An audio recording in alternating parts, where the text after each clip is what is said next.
从今日起，我等将征伐诸公子之乱。楚礼吉，臣在。朕命你亲自起草讨伐檄文，将有华等人背道逆礼之罪昭告天下。遵旨。丢锐，臣在。以为中军主将。遵旨。白起，臣在。以为中军先锋。遵旨。魏然、李荣，臣在。你们各领一支人马，分头为左军和右军。我要你们依我的旨意，听从雍大人调遣，征伐雍城之叛军。遵旨。望尔等齐心协力，共同剿灭叛军，保我大秦一统江山。臣遵旨。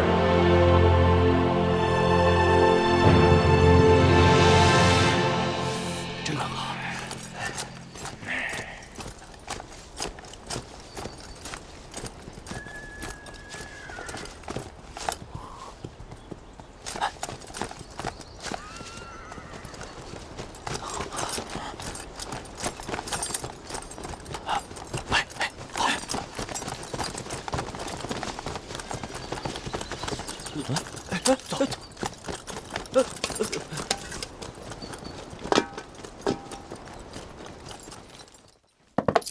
报！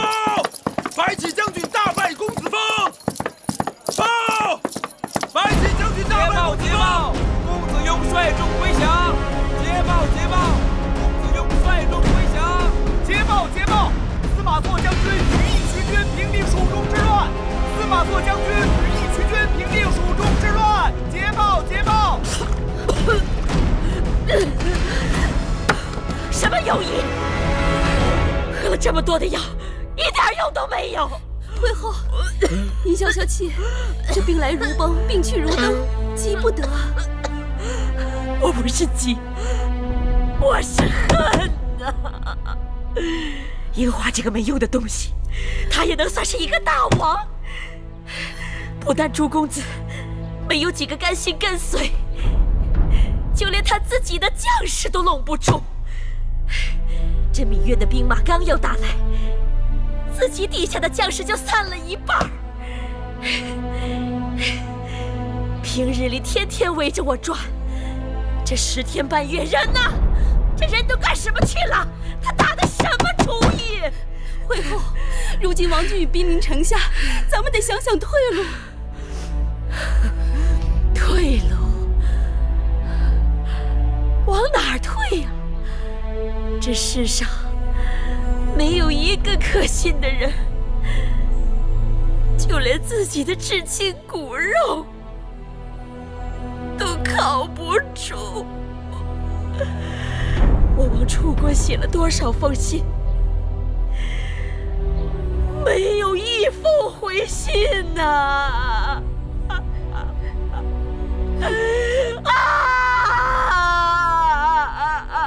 没有一封回信呐！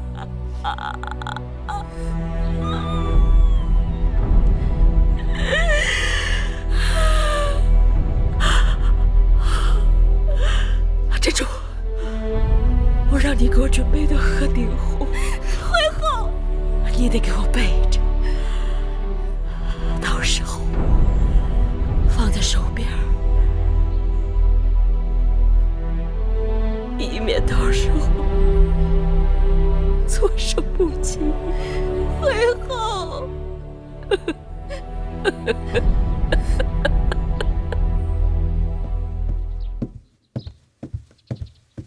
夫人，这是您的凤冠。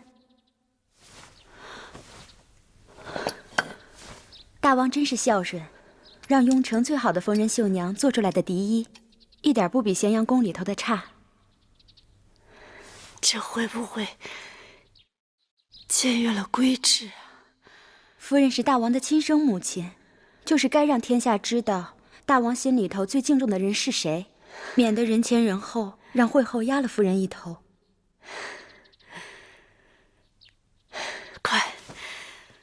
快扶我起来！夫人，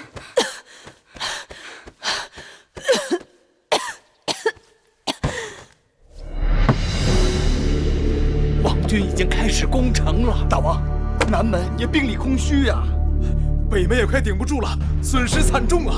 是啊，大王，大王，速作决断呐！大王，大王，王军已经侍卫和白起的人马已经破城而入了啊！这大王，怎么办？大王！莫慌，你们几个快随寡人冲出去！是。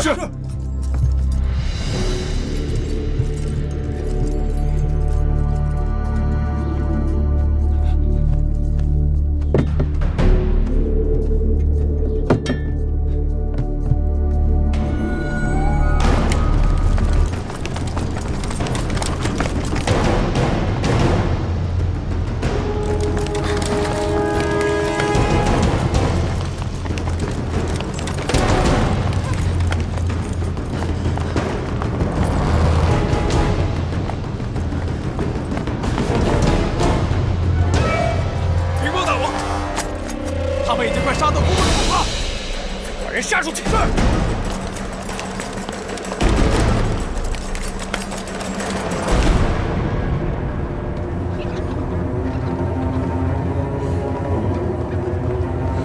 先生，咱们这是去哪儿啊？魏国。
当知本王心性，宁为玉碎，不为瓦全。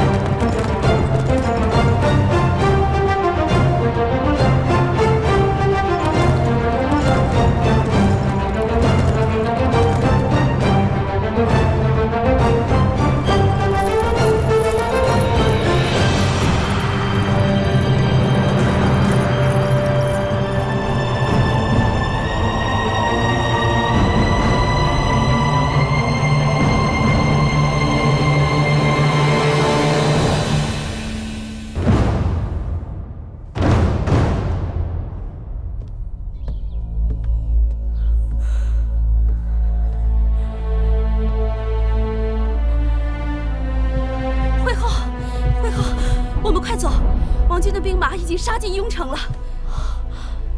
公子华呢？甘相呢？公子华生死不明，甘相也不知去向。惠后，我们快走啊！我让你准备的鹤顶红呢？给我，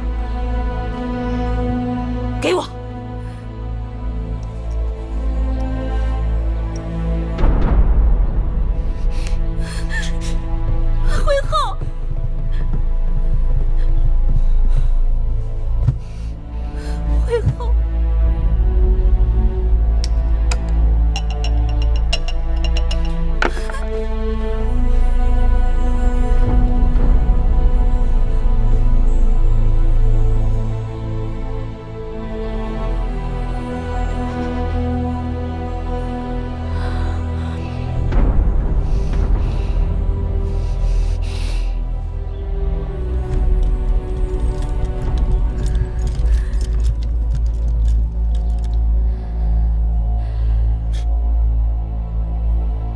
的装模作样。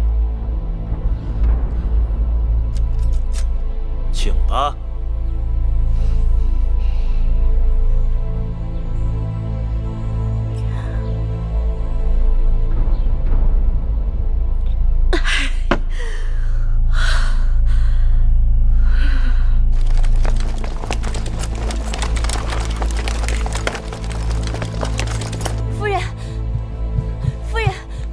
王君来了，夫人。花儿等急了，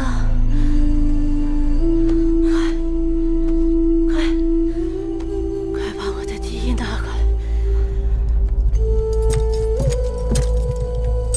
将军，夫人，快去。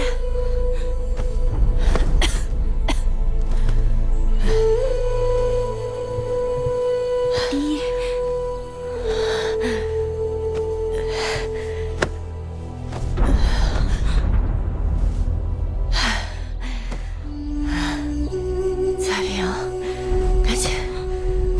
起来，换上笛，帮我把头发梳了。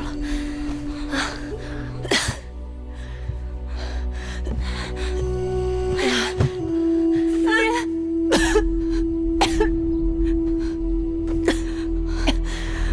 人，啊，夫人，彩萍，你听，是花儿。车马一仗的声音，是花儿的人马来了。花儿特地派人来接我了，夫人。夫人，你看呀，花儿用的是王一鲁柏。魏家盾，威风凛凛。我花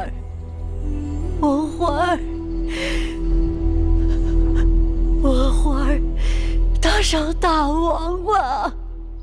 快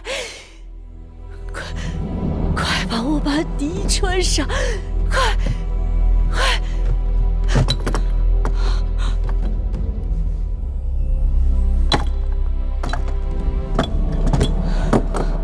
夫人，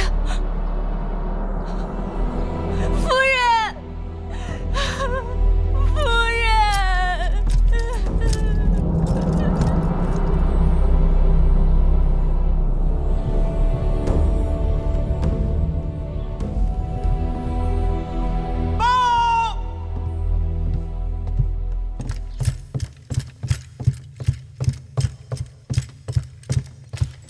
禀大王太后。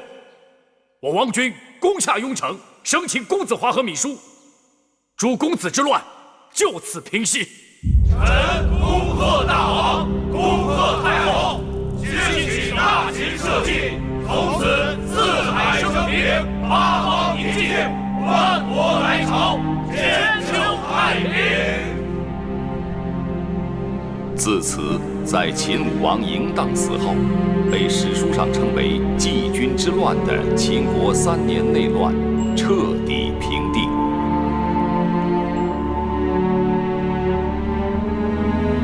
7位参与叛乱的公子，如今都已被囚禁。敢问大王太后该如何处置？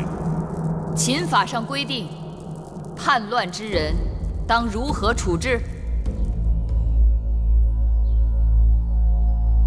处离子。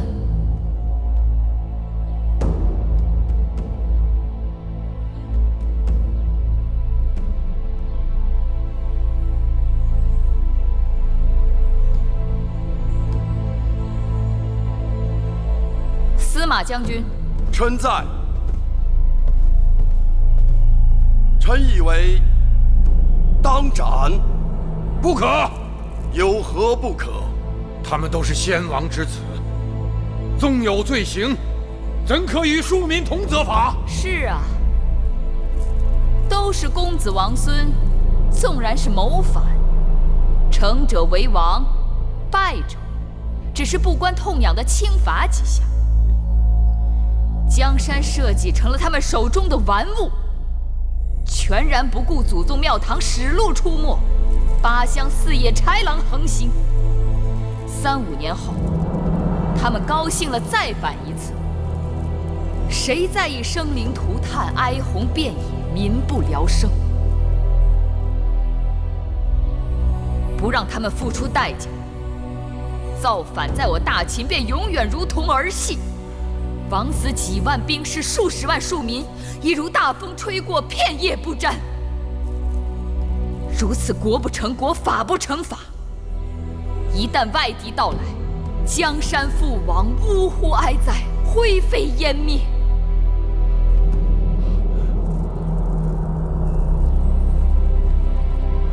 太后，老臣愿意监督他们，绝不让他们再生事端。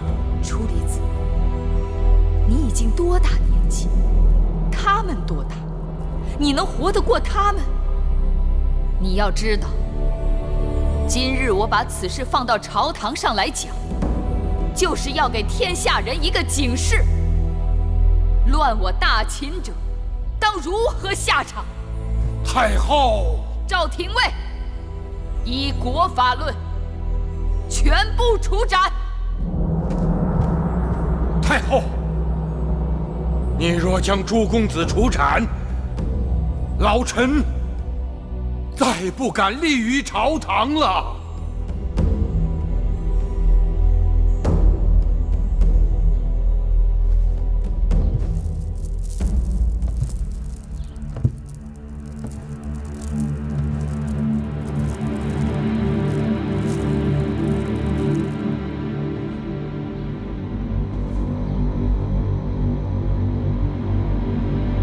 我不受任何人要挟。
三思啊！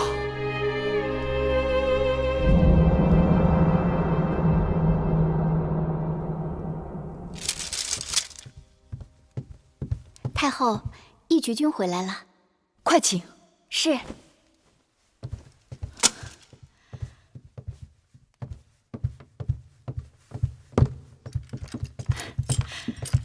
我的野马驹回来了。想死我了！说说，我走的这些时日，你可曾想我？日思夜想。都想什么了？想你会不会受伤？那你看看伤没伤？我怎么知道？简单呐，你亲手为我解开衣袍，不就什么都看见了？太后，大王来了。哎，你先避一避。你我之间有什么好回避？哎呀，这孩子长大了，但男女之情还是不太懂。孩子都长这么大了，他还不懂啊？就当是为了我啊！快，快！哎呀，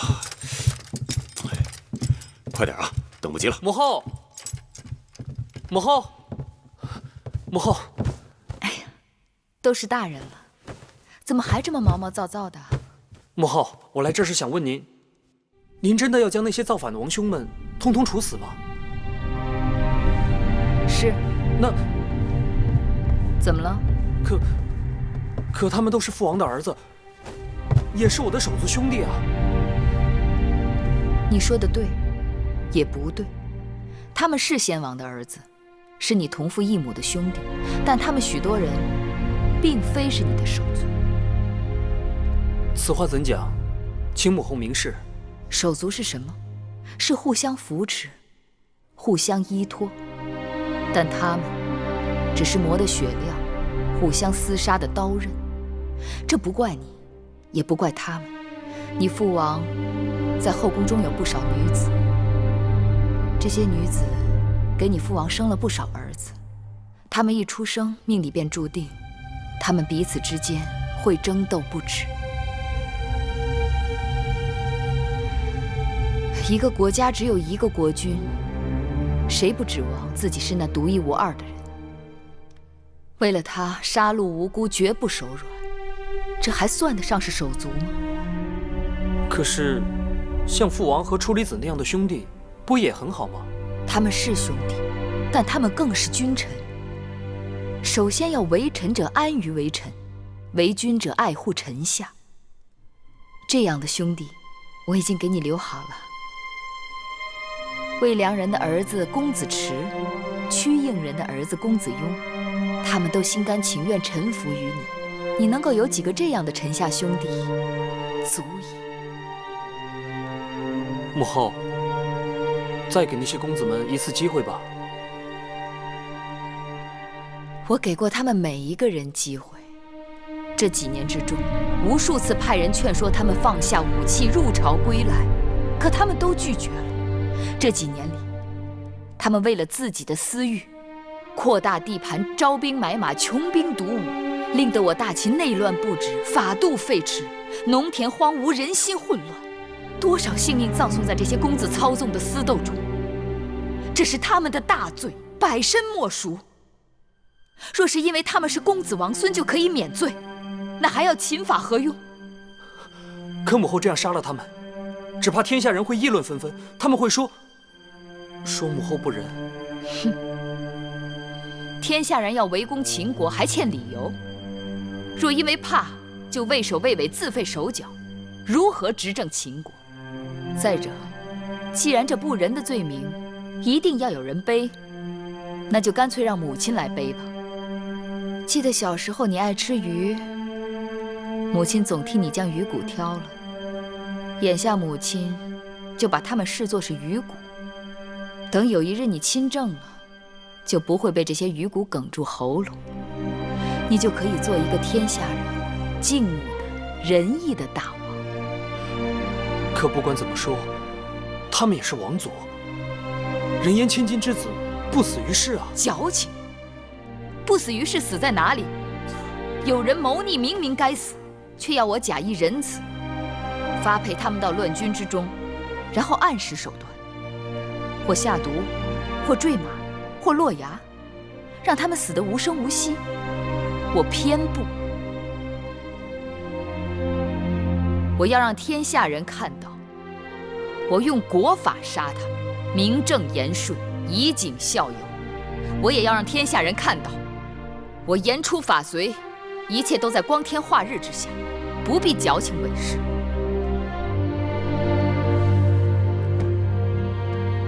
你还有话，一并说出。母后光明正大，那为何要与那义渠君？和义渠君如何？苟且吗？你终于问出来了，母亲等你这句话等了很久。你知道，义渠君几次救过我的性命，他他对我有恩。母后，有恩报恩就是了嘛。您为何非要与……不仅有恩，我们之间还有情。饮食男女，人之大欲存焉。当年你父王的魏王后死了，他再娶楚国公主。那燕王的原配死了，又再娶你大姐姐孟莹。无人侧目，无人惶惑。我和义渠君年貌相当，情投意合，他关我寡，合乎天伦礼法。可偏偏就是有人不容。可父王怎么办？你父王的墓中葬着魏王后和许多故去的妃子，他在那里并不孤独。母后可为我想过，那些人指指点点，就把他的手给砍了。难道母后，你能把天下人的手都砍了吗？天下人多少衣不遮体，食不果腹，哪有功夫理会皮衣林榻上睡着的哪对男女？继儿，过来，坐到母亲身边来。过来。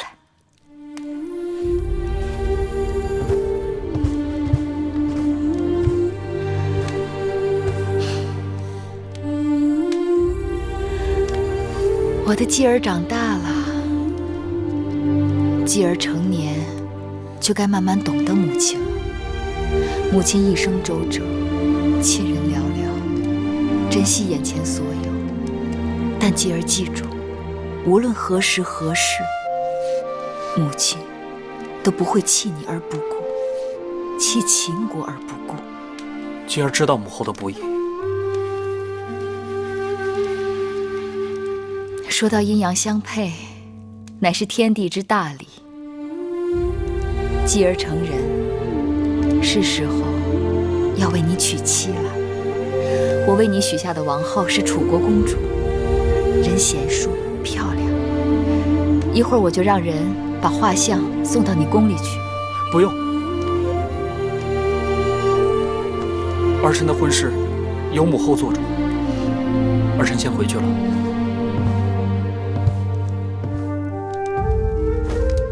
儿臣告退。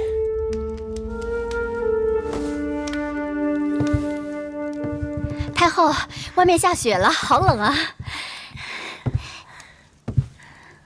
天渐黑的时候下雪最冷。在燕国时，寒冬难挨，亏得有义渠君送的皮毛，魁姑把它们做成了袍子，继儿才能熬过来。玉儿放心，以后会日日出城狩猎，让你和继儿日日有不重样的新衣穿。好，你出门狩猎，去获取百兽之身。我此刻要出趟宫，去收服老臣之心。太后，外面的雪还不小，等雪停了吧。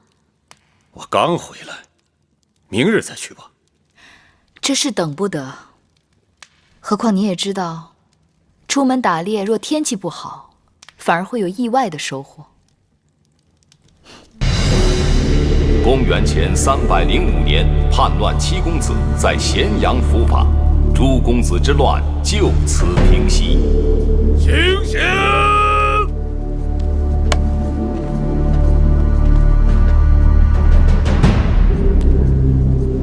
母亲，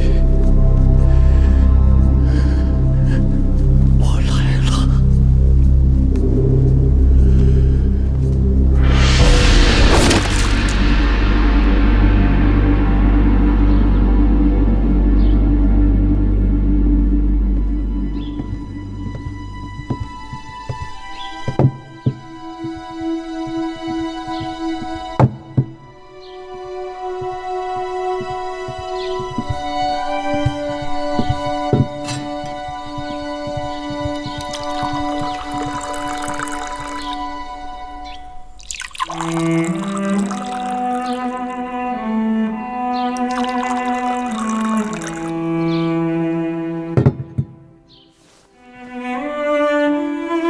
大王，我来看你了。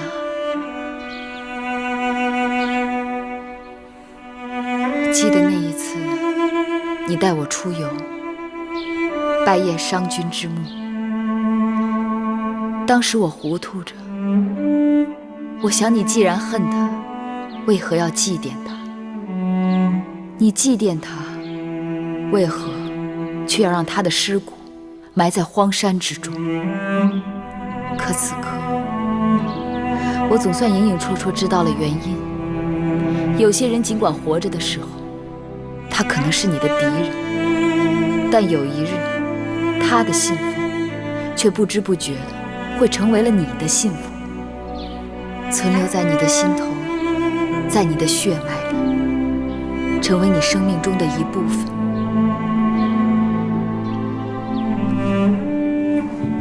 这杯酒就敬给那个让你爱恨交织的人。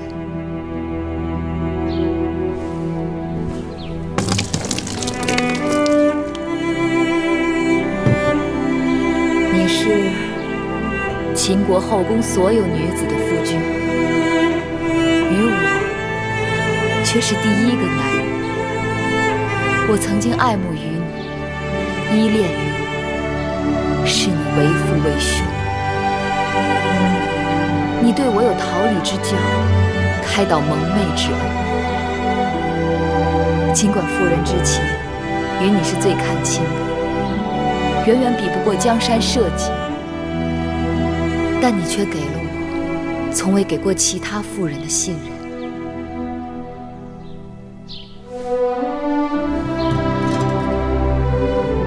这第二杯酒，我敬你，谢你使我自重自信，从不妄自菲薄，才有了今日的秦国太后。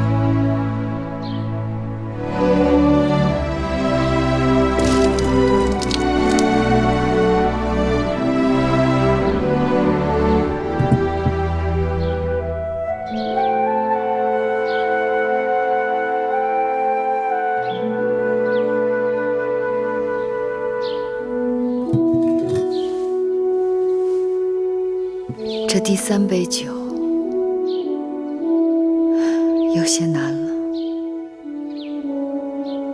我一直问自己，倘若你在世，是否会情愿拿你那7个公子的性命，来换取秦国天下的长治久安，换取商君之政的重新推行？我狠心做了一件世人都觉得为难的事，但若是不做，只怕秦国就要为难。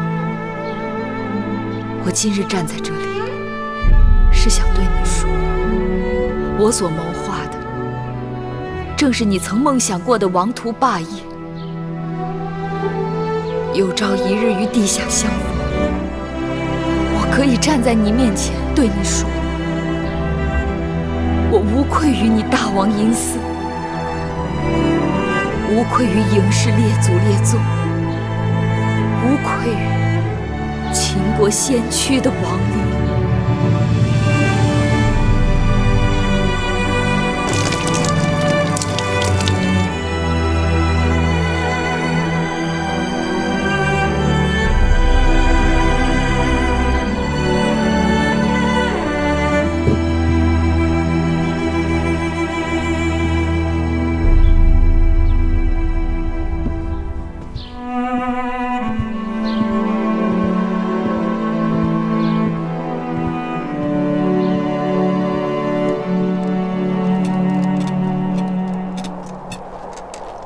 木心，你可知俗语“瑞雪兆丰年”？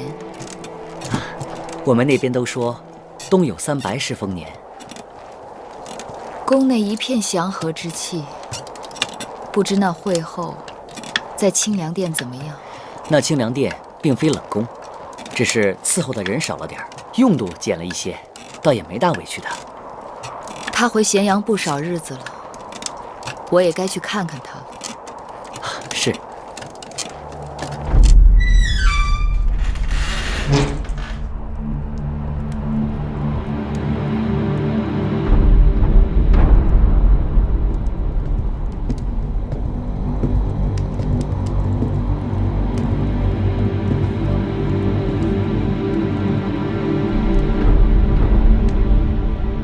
太后来了，你怎敢不起身跪拜？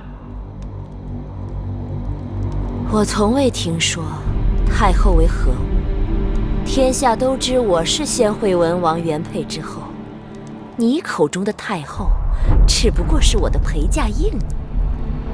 即便嬴稷继位称王，她仍旧是个印。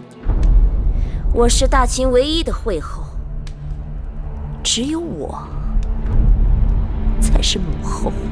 痴心妄想，怎会没人告诉你？因为失德，你已经被废掉了尊位。大胆！想要废我尊位，也得等我到地下由先王来废，由不得你们。没关系，她不用归我。即便废掉尊位，她仍是我的姐姐。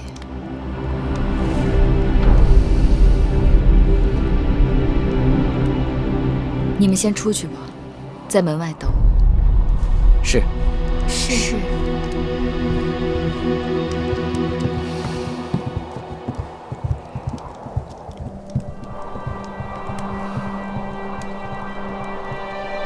如今，你当上惠后了？不，惠后仍然是你。你不敢与我争。我早就告诉过你，我不想与你相争，只是你不肯信罢了。争不争，你都赢了。说这些有何用？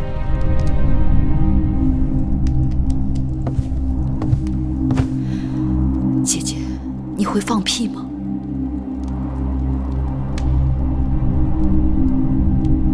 你说什么？放屁！你看我。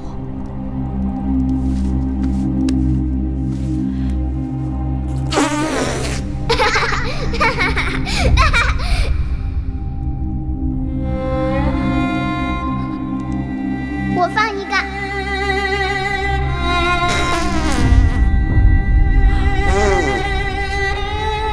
我可以放个连环屁。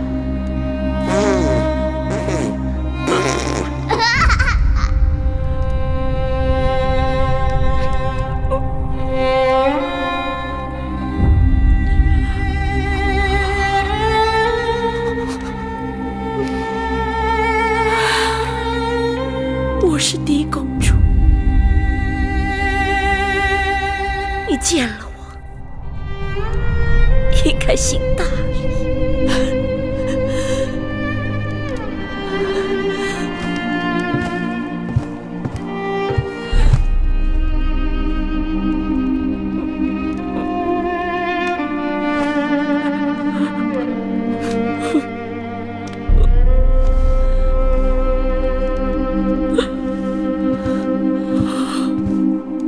向你行礼，你也该向我行礼了。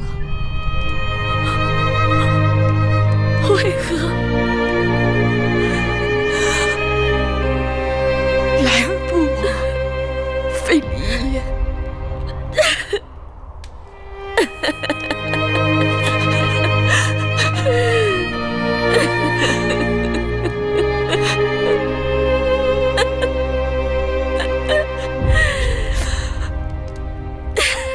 姐姐还没有忘记，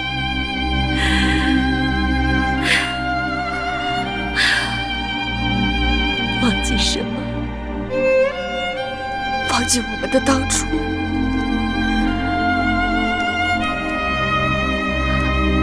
那时候太小，什么都不懂。可是我们很快乐，那又如何？小孩子终究会长大，长大了，懂了，才知道人生无常，人心会变。假若能回到过去，姐姐是否愿意？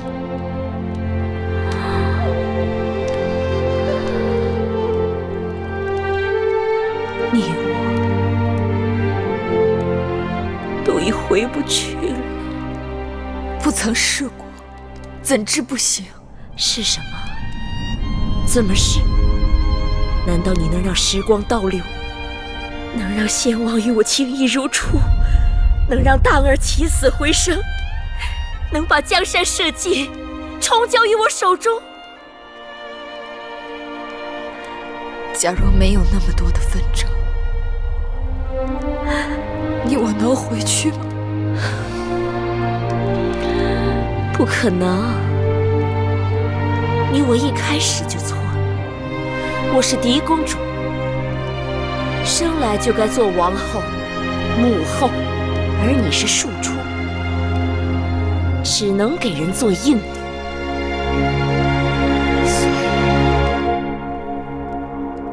不是回不去，是姐姐不愿意回去。你以为你的儿子当了王，你的身份就变了吗？能与我平起平坐？当年我与先王成亲，就是在这清凉殿里度过了我的新婚之夜。先王对我温柔多情，而你们几个应女就坐在那边的地上，夜夜服侍。再过多少年，多少代，哪怕这清凉殿倒塌了，大秦后宫也会记得我芈姝，记得我这个惠后。没有人会知道你这个八字的。万一事与愿违，姐姐说的都是错的，那我也要将错就错，一错到底。我的人生告诉我，成则为王，败则为寇。如今我无夫无子，孤家寡人。你若真想成全我，就杀了我吧。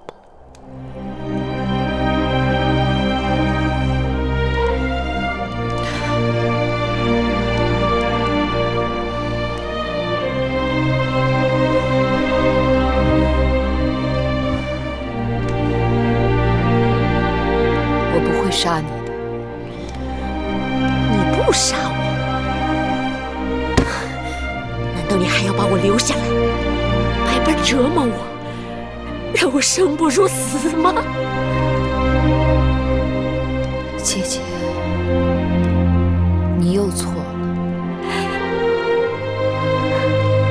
大秦只杀强敌和对手，如今姐姐孑然一身，手无缚鸡之力，我杀你作何？既然你已不是对手，我折磨你又有何趣？你虽名魏有，但你仍是我的姐姐，我会永远记得你曾对我的情分，保你衣食无忧，在清凉殿安度余生。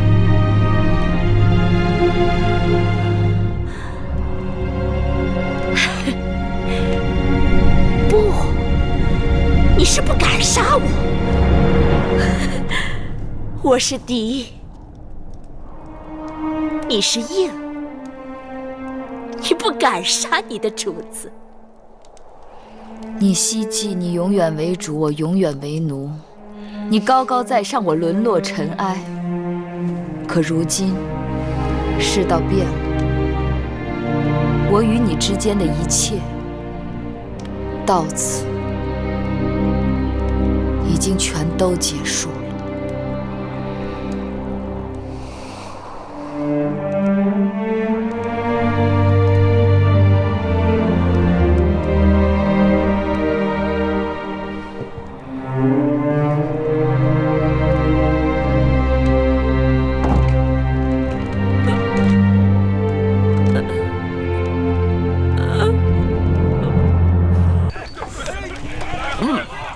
上河，嘿嘿，据说呀，这酒是咸阳城里最好的酒，但兄弟们觉得还是没咱草原上的马奶子酒香。那是当然。草原上，天高云阔，八荒六合，撒开马缰绳，哪儿都可以去。这酒里是有风有雨，有滋有味儿。可秦人，哼，一直生活在城里，围墙连着围墙，一重重的门，一重重的规矩，怎么可能酿出好酒？对，那是。大王，现在虽然说我们已经搬到城外了，可这营地啊仍有故障，仍是不痛快，像个羊圈一样把我们圈在里头。我们义渠人是草原上的骏马，不是羊群。你们不喜欢，我也不喜欢。可大秦给了咱们义渠人好处，让我们部落里的妻儿老小衣食无忧啊！兄弟们，就算是为了我们草原上的百姓，做些忍让吧。大王，我听说把我们迁到城外的主意不是太后想出来的，是那来自楚国的黄公子想出来的。不可能！大王，虽是道听途说，但像个黄公子的心术。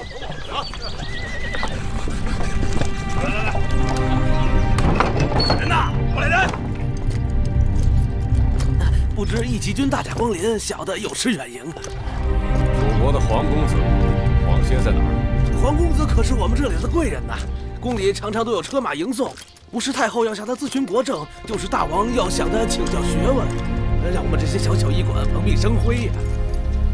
我问你，人去哪儿了？今日黄公子是被雍大人接走的。什么时候回来？不知何时回来。好，你去备些酒菜，我就在此处等着他回来。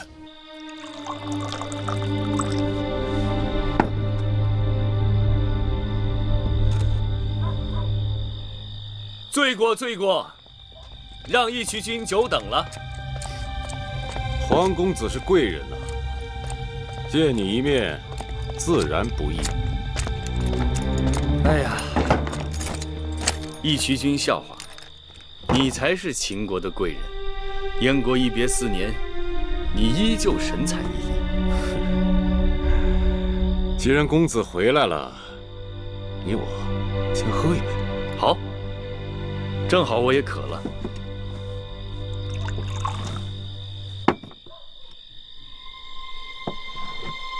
干！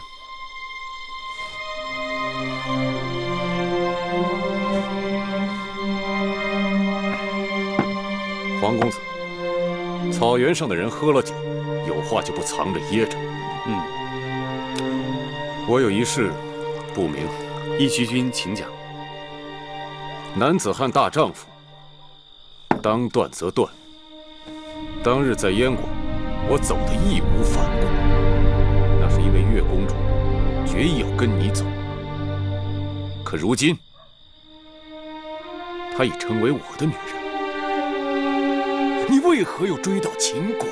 义渠君此话有误，我是楚国臣子，质子陪同，此次是奉楚王之命来秦国陪太子恒的。你我心知肚明，既然是楚王让你来的，那就告诉他，让他换个人，你可以回楚国了。为什么？为什么？因为我不喜欢你。啊，你不喜欢我？莫非你是疑心我与太后有私情？难道不是吗？月儿做事一向光明磊落，你若真的是倾心于月儿，就不该如此心胸狭窄。月儿，月儿也是你叫的。抱歉，自小我就这么叫的。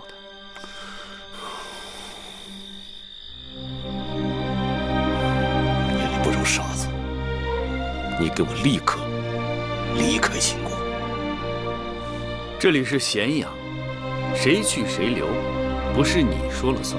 不是我说了算，那谁说了算？自然是我。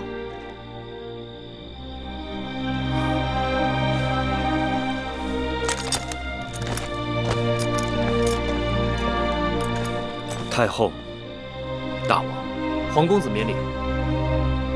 我与大王今日午后去你营地犒劳将士，你却不在。他们说你来驿馆看望故人了，你又是什么时候来的？我来了半日了，跟黄公子小酌几杯。义渠君贪杯，率性而为，子歇不要介意。不妨。我与义渠君还有事要商议，就不多留了。走吧。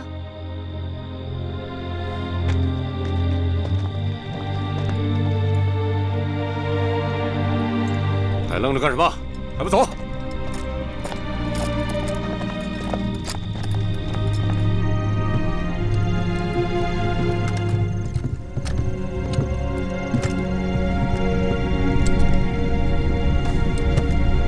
出去。是。你想说什么就说吧。你为何不让那黄歇走？子歇是楚国使臣，该走的时候他自然会走。你若让他走，他会立刻就走。是，可我不想让他走。说真话了吧？你当然不想让他走。你跟黄歇之间有情有义，你哪里割舍得下他呀？你与他之间有说不尽的情话，才会日日召他进宫。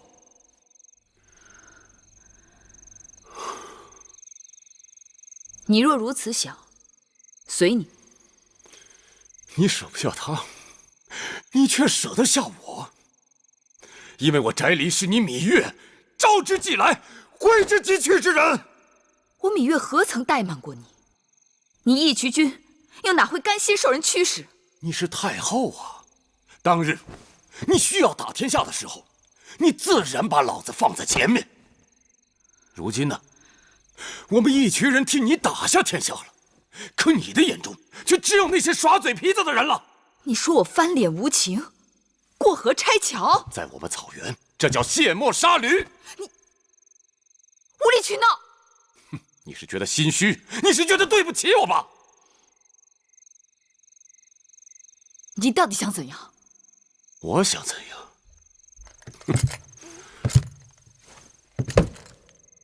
自打我出了娘胎，我想怎样就怎样。大秦天下，哪怕是大王，也不能想怎样就怎样。你管得了大秦，管不了我翟离。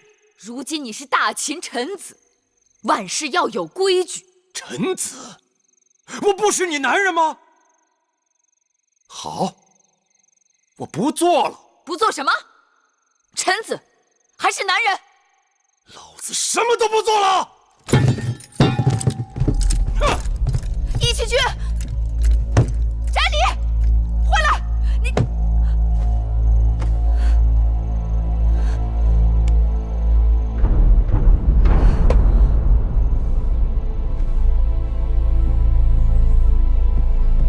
太后，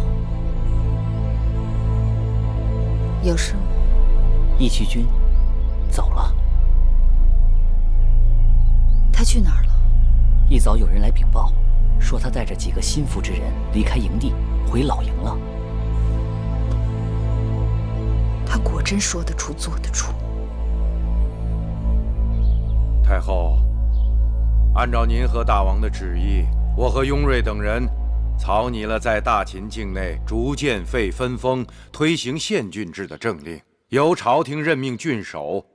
每年秋冬，县令、郡守都要向朝廷申报当年的治状，并各对其下属进行考核。有功者可授奖升迁，有过者贬制免官。如此甚好，既可让朝廷旨意顺利上传下达，约束了旧族的权势，又能重用贤能之士，淘汰无能无用之官。楚离子辛苦了。为大秦江山，自当如此。自大王登基，百废待兴。近日我想出门一趟，看看咸阳城之外的情形。宫中之事，就暂时拜托出离子和雍大人料理。不知太后要到何处寻幸？义渠草原。义渠国归降大秦最晚，推行县郡制最迟，想必挚爱重重。我想亲自前往，也算是安抚地方官员百姓。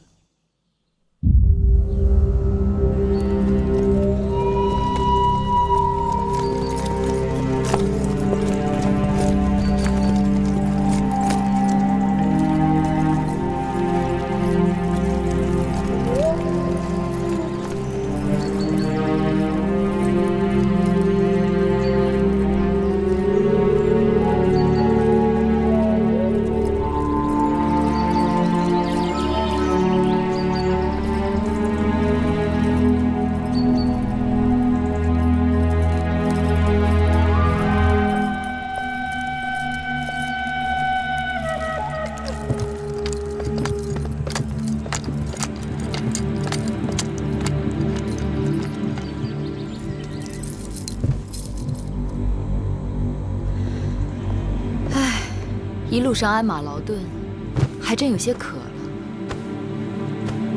上马奶酒。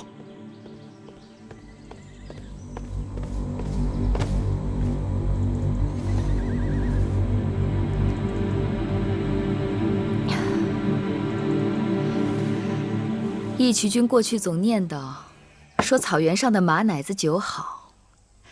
朕过去尝过，觉得不过如此。今日尝了，才发现，果然别有一番滋味。能得太后的夸奖，真不容易啊！哼，这太后口味这么挑剔，而且时时都能变。义渠君的话有趣。你们都下去吧，我有话与义渠君说。是。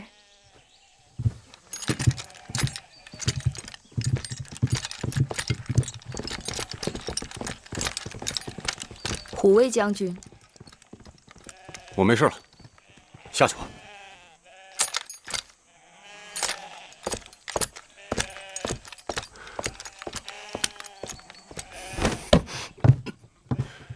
你来我草原干什么？这是我大秦的草原，为何我来不得？你在咸阳做你的太后啊，我在我草原做我的义渠君，咱们江水不犯河水。那不行。为什么不行？你是我大秦受封的臣子，受我大秦管辖，何况你还欠了债。我是来向你讨债的。胡说！我欠债？我自归降于秦国，我从来就没欠过债。我义渠次次那都是按时足量上交朝贡的。你想赖？你欠我的情债呢？明明是你心里装着别人。哎，你说我欠你，你欠我还差不多。哎，真是个不明事理的野马驹。我这里已经装得满满的，哪还装得下别人？装得满满的？哼，你装的什么满满的？一个小小的孩儿。小孩儿？哪来的小孩儿？自然是你给我的。啊？我有身孕了。千里迢迢来寻孩儿的父亲，哎，这孩儿真是可怜。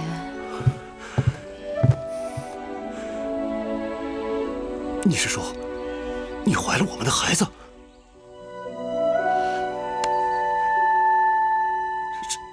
是我的？除了你，还能是谁的？太好了，我有孩儿了！我有孩儿了，我义渠有继承人了。一个要做父亲的人，动不动就野马无缰，疯疯癫癫，说走就走，将妻儿弃之不顾。都是翟离的错，都是翟离的错。按大秦律法，该如何罚你？这总不至于砍头吧？啊？总不能让孩儿一出生就没了父亲，是不是？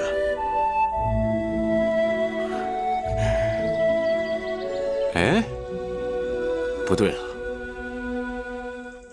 那照这么说，哎，他黄歇也该罚呀？为什么？切，他竟敢胆大包天叫你月儿！月儿是他能叫的吗？你放心，我与他虽有情谊，但清白如水。而且我与他之间的情谊，并不是你想的那样。并不是我想的那样，男女之情不是这样，那还能是那样？你不明白。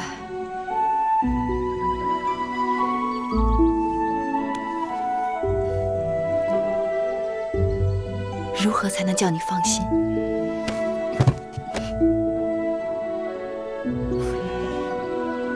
你若真想让我放心，那就跟我做一件事。你说。让长生天见证你我结为夫妻。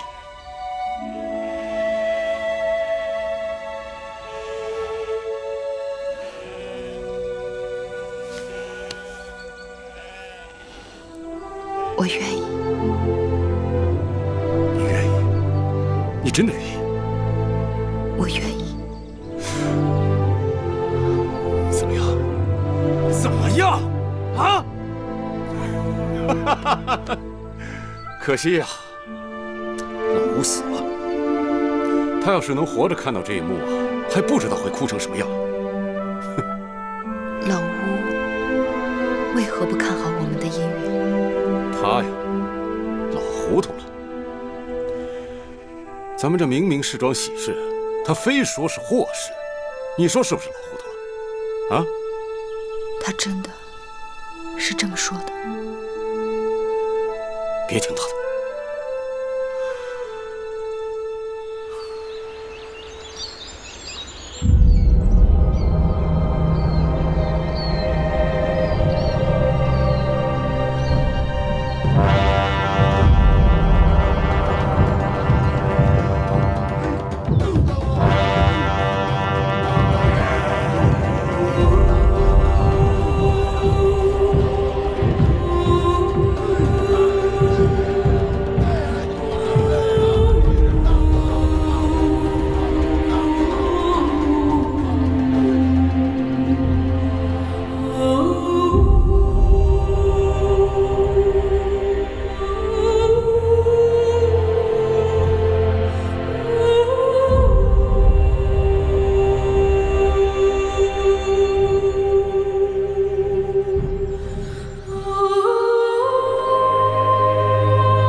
大王，喝口水吧。放下吧。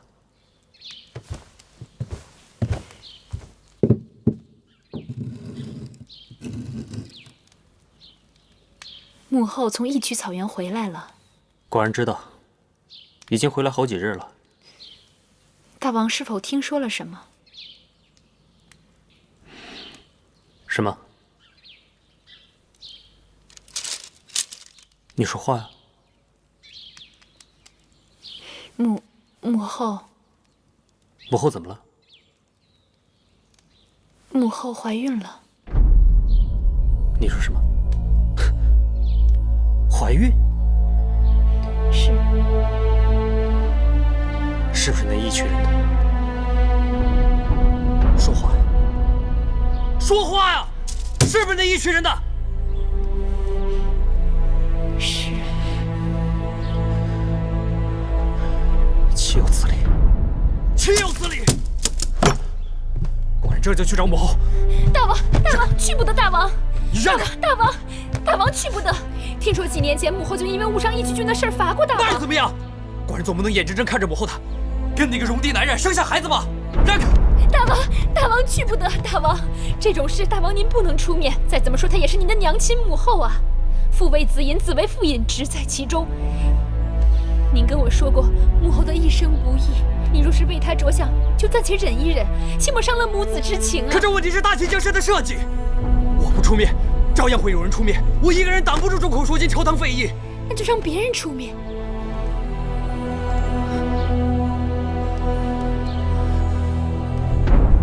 如何让别人出面？大王，您是一国之君，下有文武百官，他们得知此事，一定会挺身而出，为您分忧的。大王，您还是装聋作哑的好。怀孕，千真万确。听说2月前太医令李密就诊断出来了，只是一直瞒着宫内外朝臣。这个该死的义渠君，这是把太后置在火炉上了。左相打算如何？大王知道吗？大王年纪还轻，知道了又能怎样？我即刻进宫备撵。这么说，你也知道了？没有不透风的墙。那你说说，该怎么办？冉帝也不知道。难道你认为我不应该有这个孩子？姐姐，你是太后，是孩子的母亲，你想保住这个孩子，谁也拦不住你。他们虽拦不住我，但他们会在朝堂内外鼓噪，搅乱人心，说我为嬴氏家族抹黑。太后，出离子求见。你去吧。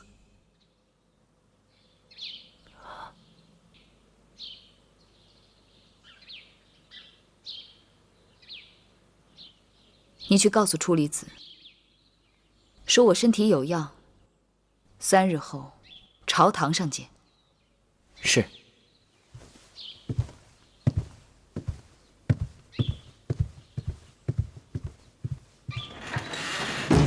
冉帝，你去帮我把雍大人请来。大人请回报。太后说，3日后朝堂再见。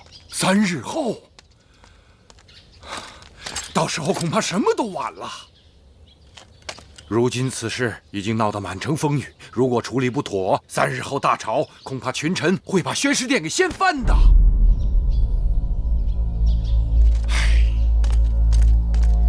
太后有所不知，此事如今已经是街头巷尾，人尽皆知，想瞒都瞒不住了。我并非想要隐瞒，雍大人放心，这宣誓殿翻不了。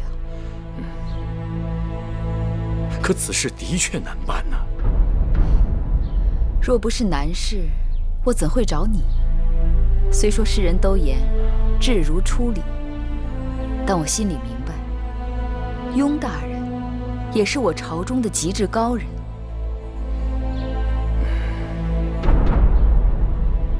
可惜张子不在，处理这等事宜，需张子那样的节制辩才才行。张子虽不在了，但还有你雍大人呢。放眼看去，满朝文武唯一可以放心托付的人，那就是你了。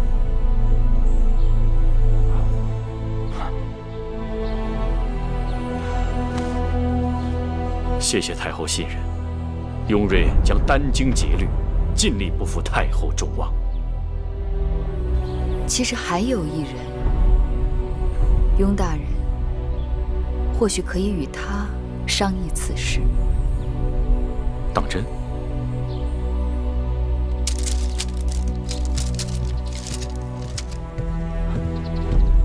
大人，黄公子到了。哦，快请。是。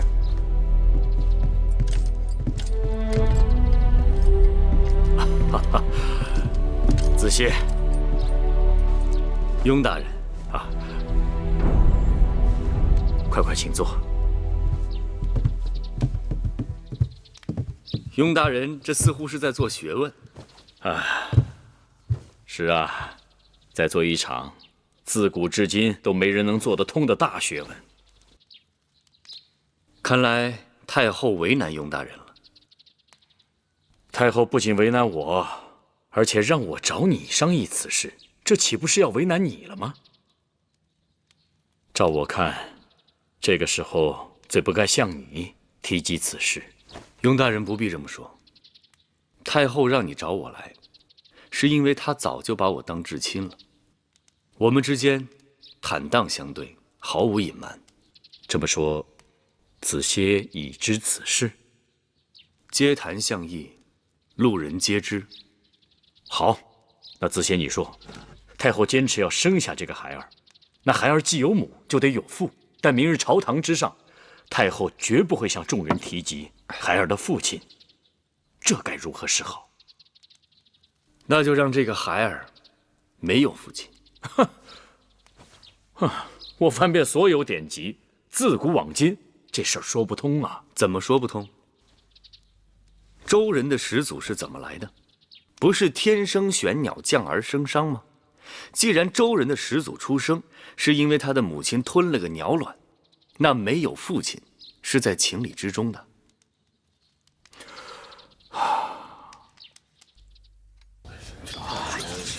赵大夫，那事儿听说了？轻声，切莫张扬。哼，你还想为他遮丑？出了这事，谁人不知啊？哎，丢人呐！出了这种事儿，让我们怎么面对祖母？哎，怎么面对大秦的列祖列宗啊？今日我要冒死向太后谏言。是啊，为人臣者，无死战，稳死谏，当在此时。唐大人，雍大人，雍大人，黄大人，各位大人，雍大人，雍大人啊，郑大人，张大人，啊，各位卿大夫，该上朝了。走吧，上朝。走了。好了，上朝便是。对，您请。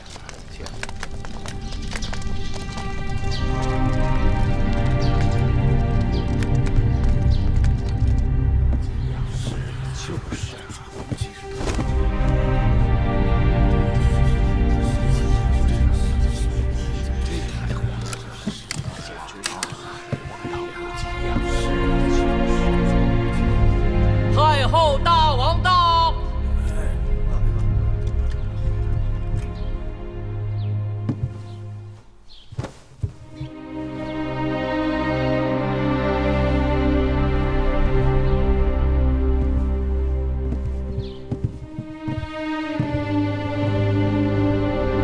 臣拜见太后，拜见大王。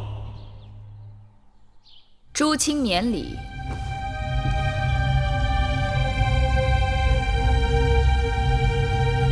听说今日上朝之前很是热闹，诸位卿大夫似乎都在议论纷纷，可否告诉朕，你们都说了些什么？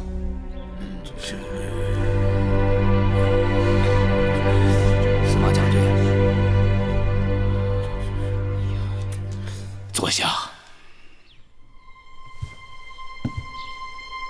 哦，你们对朕无可奉告？那朕倒是有件重要的事，要告诉诸位卿大夫。不知太后有何事相告？朕有一件大事，要告诉诸位卿大夫。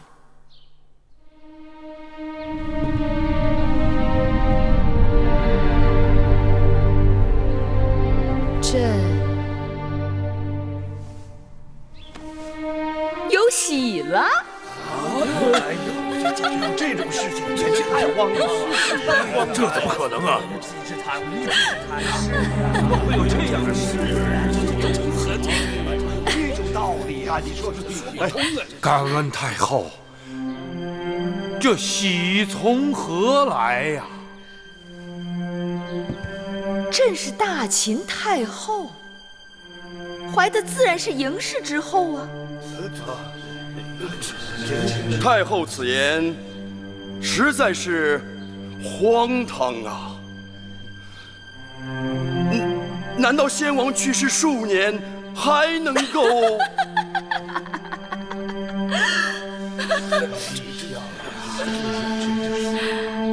将军真是聪明人。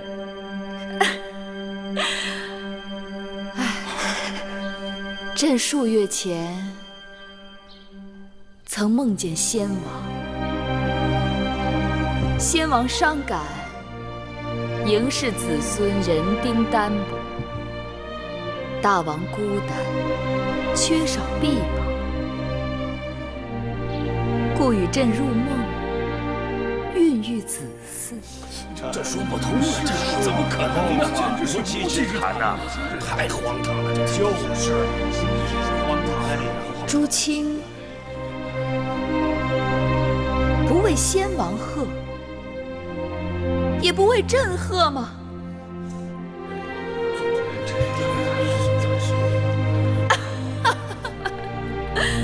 看来你们竟是大喜过望，喜不自胜了。但朕这会儿身子有些不适，甚感倦怠。那我就先回了。太后，太后，此事太过急患，难以取贵卿大夫。稍安勿躁，稍安勿躁。匪夷所思啊！听我一言。永瑞，你为何要阻拦主人？对呀，此事就这么完了？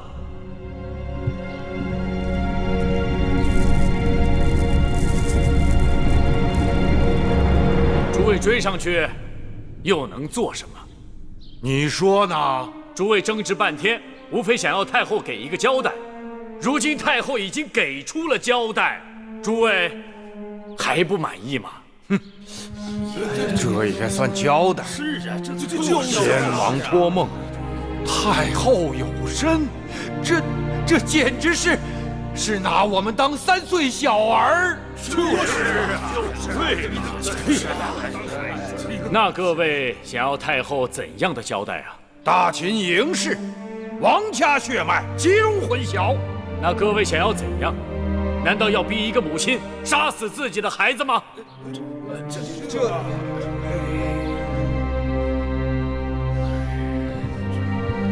你等谁敢？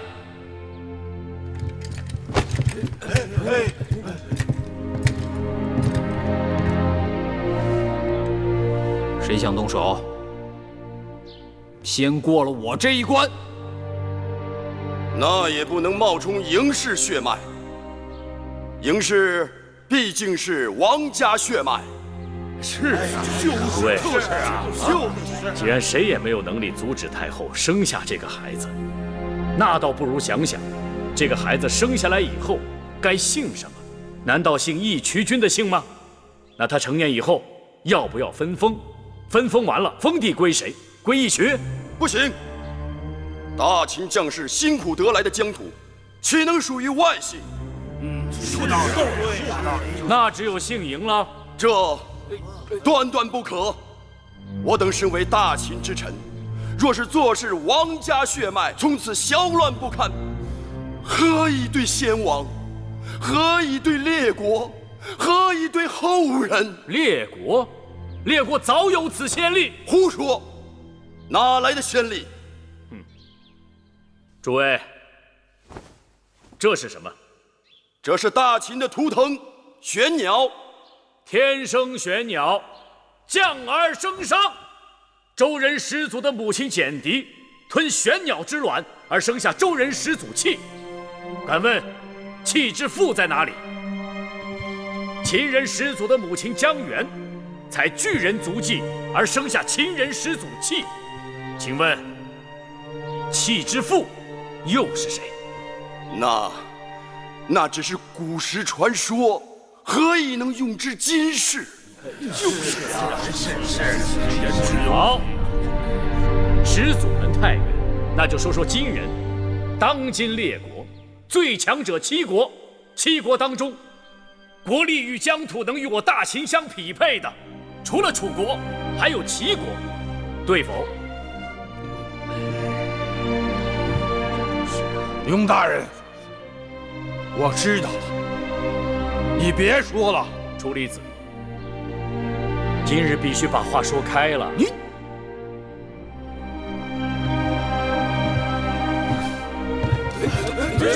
楚离子，齐国又如何？齐国原为姜子牙的封地，齐国国君原本代代姓姜，如今却为田氏所代。为何？田氏原为齐国之臣，一心渴望获得王权，无奈族中人丁单薄，无人帮衬，徒呼奈何。于是田成子想了一个办法，他广纳美姬，大招宾客，令宾客舍人出入后宫而不尽，几年之间就多了70几个儿子。田氏因此而得以人丁兴旺，实力大增。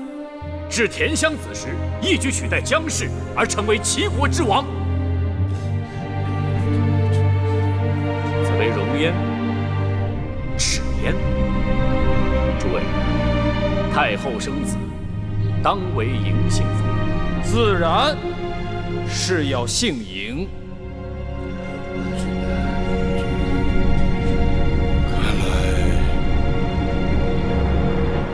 也只能如此了。